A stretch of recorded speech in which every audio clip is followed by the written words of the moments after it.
100 చెప్తున్నారు ఇవాళ గోతులు ఉన్నాయని. మీరు రండి చంద్రబాబు నాయుడు గారు, మీరు ఆటో ఎక్కిరండి, ఏదో ఆటో ఎక్కి తిరుగుతున్నారు కదా మీరు మీ అబ్బాయి పవన్ కళ్యాణ్, ఆ ఆటోలు నీకు వేసురండి, మీ ఇష్టం వచ్చిన పో తీసుకెళ్తా పదండి. నియోజకవర్గాలు ఏ నియోజకవర్గానికి వెళ్దాం? తాడేపల్లిగూడెం వెళ్దామా?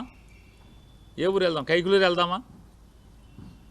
వస్తారా? బందరు వస్తారా? కొన్ని ఊళ్ళు తీసుకెళ్తాం. మీ ఇష్టం. ఏ ఊరు? పెడ నియోజకవర్గానికి వెళ్దామా? అమినిగడ్డ వెళ్దామా? ఎక్కడికి వెళ్దాం?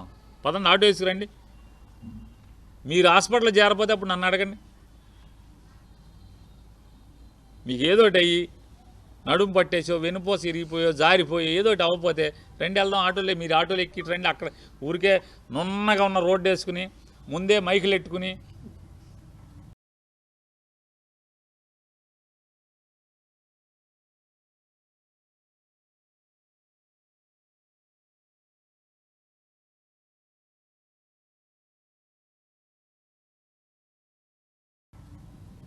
మీరు ఒక మైకు, మీ అబ్బాయి ఒక మైకి